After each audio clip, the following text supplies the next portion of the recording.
Welcome back to the channel, investors. We are currently witnessing one of the most pivotal moments in Bitcoin's recent history. As we speak, the king of cryptocurrency is locked in a fierce battle of consolidation, hovering precariously near the $89,000 mark. To the untrained eye, this might look like stability, but if you look at the broader picture, specifically the total crypto market capitalization, a different story begins to emerge, one of divergence, capital rotation, and potential volatility. The total market cap has declined from its recent euphoric peaks, shedding billions in valuation. Yet Bitcoin refuses to budge significantly lower. This decoupling is what we are here to discuss today. Is this the calm before the storm that propels us to $100,000? Or is the market running out of steam? Let's dive deep into the charts, the macroeconomics, and the on-chain data to find the truth. First, let's address the elephant in the room, the price action at 89,000. For several days now, Bitcoin has been trading in a tight range. In technical analysis, consolidation after a massive vertical rally, often called a bull flag or a pennant, is typically a continuation pattern. It signifies that buyers are absorbing the selling pressure from profit takers without allowing the price to collapse. The fact that Bitcoin is maintaining the $89,000 level suggests immense underlying strength. However, we cannot ignore the broader market context. While Bitcoin holds the line, the total cryptocurrency market capitalization has dropped. This indicates that liquidity is being sucked out of the system, or more specifically, out of altcoins and speculative assets, and potentially flowing back into Bitcoin or exiting to stablecoins. This is a classic flight to safety within the crypto ecosystem. When fear begins to creep in, traders dump their riskier altcoin positions and retreat to the relative stability of Bitcoin. Now, let's talk about the institutional layer. We know that the spot ETFs have been a massive driver of this cycle. The demand from BlackRock, Fidelity, and others has created a floor price that simply didn't exist in previous cycles. Even as the market cap dips, we are not seeing massive outflows from these institutional vehicles. This tells us that the smart money is not panicking. They are likely viewing this consolidation near 89,000 as an accumulation zone. Remember, institutions do not buy tops, they buy ranges. They need liquidity to fill their order books, and a sideways market at these levels provides exactly that. If we were witnessing a true market reversal, we would expect to see heavy distribution, high-volume selling driving the price down rapidly. Instead, we are seeing declining volume on the pullback, which is a bullish signal.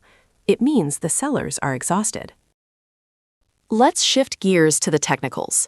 On the daily time frame, the RSI is cooling off from overbought territory. This is healthy. You cannot sustain a parabolic run forever without resetting the indicators. The $89,000 level is acting as a pivot point. A daily close above 91,000 would likely trigger a gamma squeeze, forcing short sellers to cover and propelling us into price discovery mode.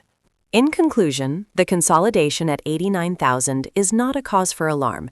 It is a necessary pause for breath. The market cap decline is simply the market trimming the fat, removing the froth from speculative assets.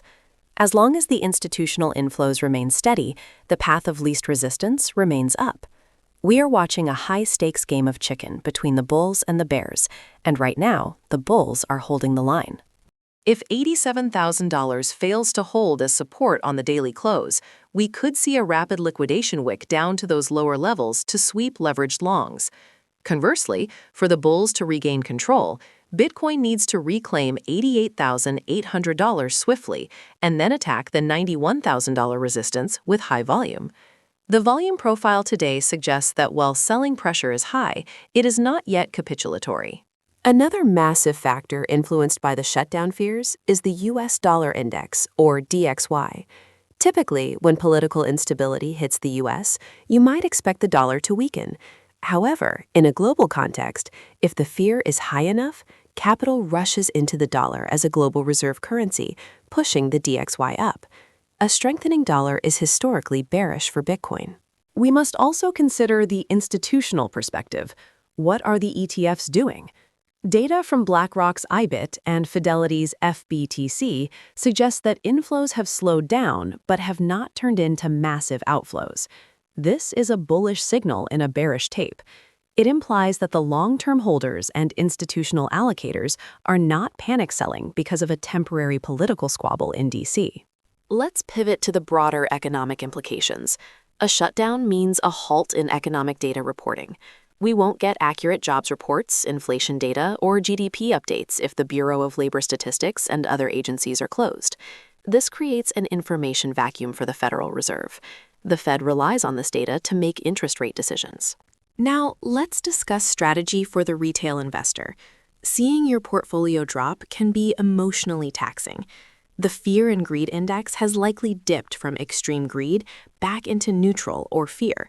This is usually where smart money accumulates. If you have cash on the sidelines, a drop to $87,000 or potentially $85,000 presents a dollar-cost averaging opportunity. For traders, this environment is treacherous. High volatility means stop losses can be hunted easily. It is advisable to reduce leverage and wait for confirmation of a reversal pattern, such as a double bottom on the 4-hour chart or a bullish divergence on the RSI before entering long positions. Do not try to catch a falling knife. Looking further ahead, what does this mean for the rest of the year? If the shutdown is resolved quickly, we could see a V-shaped recovery where Bitcoin reclaims $90,000 within days. This would be the ideal bear trap scenario. However, if the political gridlock drags on for weeks, mimicking the 35-day shutdown of 2018-2019, we might enter a period of sideways accumulation. It is also crucial to keep an eye on the altcoin market. Usually, when Bitcoin bleeds, altcoins bleed harder. Ethereum, Solana, and others will likely test their own support levels more aggressively. However, Bitcoin dominance tends to rise during these fear events as capital rotates from speculative alts back into the relative safety of Bitcoin.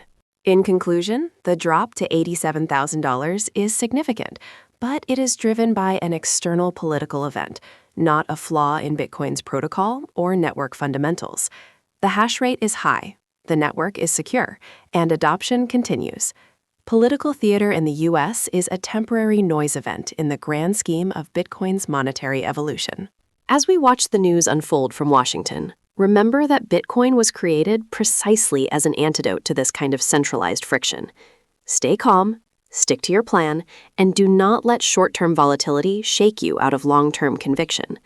We will continue to monitor the charts and bring you updates as the situation evolves.